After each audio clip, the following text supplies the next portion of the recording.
ರಾಜ್ಯ ಕಂಡ ಪ್ರಭಾವಿ ನಾಯಕ ಮಾಜಿ ಕೇಂದ್ರ ಸಚಿವ ಹಾಲಿ ರಾಜ್ಯಸಭಾ ಸದಸ್ಯ ಮತ್ತು ಪ್ರಭಾವಿ ಕಾಂಗ್ರೆಸ್ ಮುಖಂಡ ಆಸ್ಕರ್ ಫೆರ್ನಾಂಡಿಸ್ ನಿಧನರಾಗಿದ್ದಾರೆ. ಉಡುಪಿ ಕ್ಷೇತ್ರದಿಂದ ಹಲವು ಬಾರಿ ಸಂಸದರಾಗಿ ಆಯ್ಕೆಗೊಂಡು ಕೇಂದ್ರ ಸರ್ಕಾರದಲ್ಲಿ ವಿವಿಧ ಖಾತೆಗಳನ್ನು ನಿರ್ವಹಿಸಿದ್ರು. ಉಡುಪಿ ಜಿಲ್ಲೆಯ ಕಾಂಗ್ರೆಸ್ನ ಪ್ರಭಾವಿ ನಾಯಕರಾಗಿ ಸರಳ ಸಜ್ಜನಿಕೆಯಿಂದ ಮನೆ ಮಾತಾಗಿದ್ರು ಆಸ್ಕರ್ ಫೆರ್ನಾಂಡಿಸ್. ಮಂಗಳೂರಿನ ಖಾಸಗಿ ಆಸ್ಪತ್ರೆಯಲ್ಲಿ ನಿಧನ ಹೊಂದಿದ್ರು. ಕಳೆದ ಹಲವು ದಿನಗಳ ಹಿಂದೆ ಮನೆಯಲ್ಲಿ ಯೋಗ ಮಾಡುತ್ತಿರುವಂತಹ ಸಂದರ್ಭ ಅವರು ಜಾರಿ ಬಿದ್ದ ಪರಿಣಾಮ ಸ್ವಲ್ಪ ತಲೆಗೇಟಾಗಿತ್ತು. ಇದಾದ ಬಳಿಕ ಅವರನ್ನು ಆಸ್ಪತ್ರೆಗೆ ದಾಖಲು ಮಾಡಲಾಗಿತ್ತು.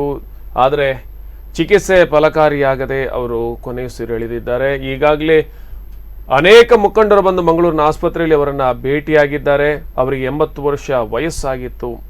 ಮಂಗಳೂರಿನ ಏನಪೈ ಆಸ್ಪತ್ರೆಯಲ್ಲಿ ಚಿಂತಾಜನಕ ಸ್ಥಿತಿಯಲ್ಲಿದ್ದ ಆಸ್ಕರ್ ಫೆರ್ನಾಂಡಿಸ್ ಚಿಕಿತ್ಸೆ ಫಲಕಾರಿಯಾಗಿದೆ. ಇಂದು ನಿಧನ ಹೊಂದಿದ್ದಾರೆ. ಗಾಂಧಿ ಕುಟುಂಬದ ಆಪ್ತರಾಗಿದ್ದರು.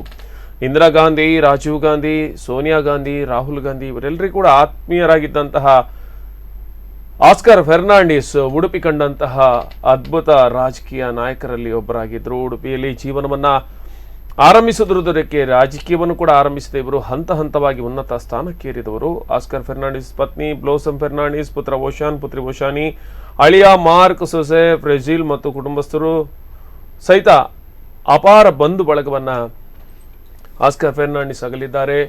ಶ್ರೀಕೃಷ್ಣ ಮಠದೊಂದಿಗೆ ಅತ್ಯಂತ ಆತ್ಮೀಯವಾದಂತಹ ನಿಕಟ ಸಂಬಂಧವನ್ನ ಹೊಂದಿಕೊಂಡಿದ್ದರು. ಪೇಜಾವರ ಶ್ರೀಗಳ ಜೊತೆಗಿರಬಹುದು ಅಥವಾ ಎಲ್ಲ ಅಷ್ಟಮಠಾಧೀಶರ ಜೊತೆ ಉತ್ತಮವಾದಂಥ ಬಾಂಧವ್ಯವನ್ನು ಹೊಂದಿದವರು. ಜೊತೆಗೆ ಯಕ್ಷಗಾನದ ಬಗ್ಗೆ ಅತೀವವಾದಂಥ ಆಸಕ್ತಿಯನ್ನು ಹೊಂದಿದ್ರು. ಯಕ್ಷಗಾನದ ತಂಡವನ್ನ ಡೆಲ್ಲಿಗೆ ಕರೆಸಿ ಪ್ರದರ್ಶನ ನೀಡಿದ್ರು. ಅದೇ ರೀತಿಯಾಗಿ ಉತ್ತಮ ಯೋಗಪಟು ಅನ್ನುವುದನ್ನು ಕೂಡ ಸಾಬೀತುಪಡಿಸಿದ್ರು ಆಸ್ಕರ್ ಫೆರ್ನಾಂಡಿಸ್ ಅವರು. ಅದೇ ರೀತಿ ಯೋಗ ಮಾಡ್ತಿರುವ ಸಂದರ್ಭದಲ್ಲಿ ಸ್ವಲ್ಪ ಜಾರಿ ಬಿದ್ದ ಪರಿಣಾಮ ಅವರ ತಲೆಗೆ ಏಟಾಗಿತ್ತು.